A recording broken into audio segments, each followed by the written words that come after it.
des Affaires sociales, Monsieur le ministre de la Justice, Messieurs les gouverneurs, Messieurs et Mesdames les préfets et sous-préfets, Messieurs et Mesdames les maires, Messieurs les leaders traditionnels et religieux, Mesdames et Messieurs, c'est avec une tristesse réelle que je me tiens devant vous en ce moment.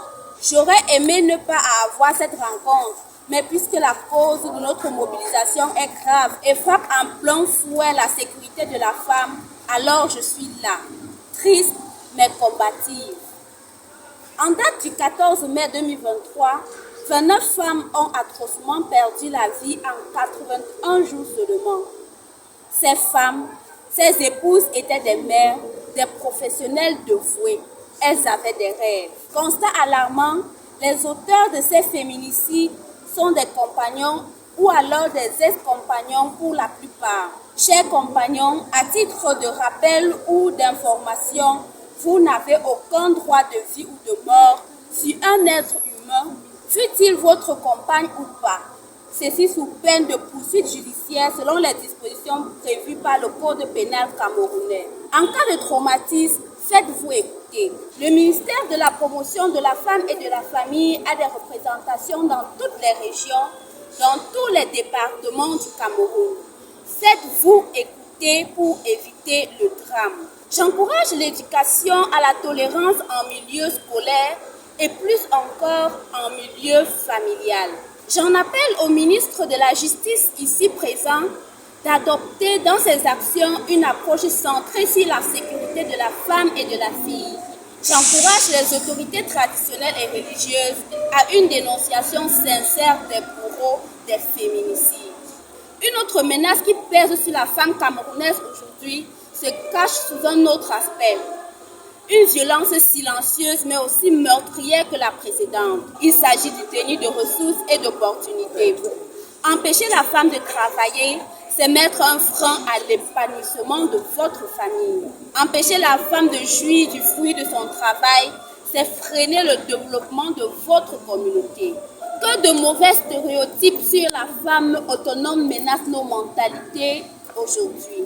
Selon certains, la femme qui travaille ne respecterait pas son mari. Ces propos sont faux, sinon le problème serait ailleurs. Irrésistiblement, mes pensées convergent vers Madame Ketsfoto, épouse, mère et grand-mère, et pourtant, elle représente valeureusement le Cameroun sur le plan économique.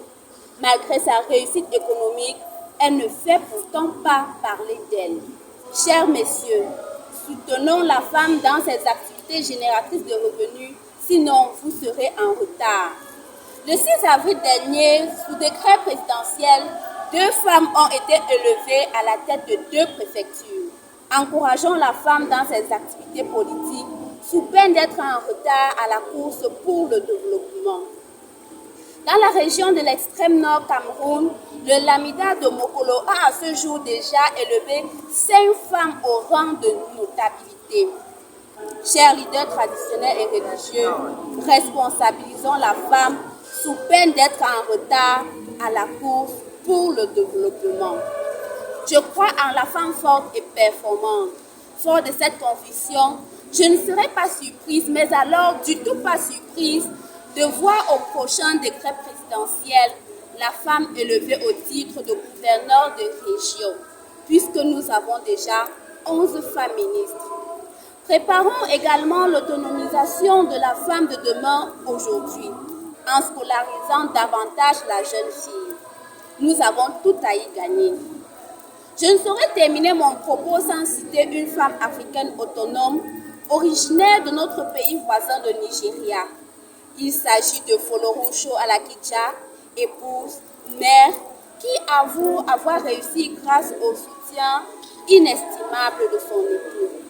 Ce dernier cas soutient ce l'adage que nous écoutons au quotidien. Femme heureuse, Marie Pénard. Que ces femmes professionnelles, politiques, entrepreneurs, mères, épouses et autonomes soient pour nous des exemples et des moteurs d'encouragement, de motivation pour notre développement personnel, familial et communautaire, pour que vive la femme, pour que vive le Cameroun. Pour votre attention, merci.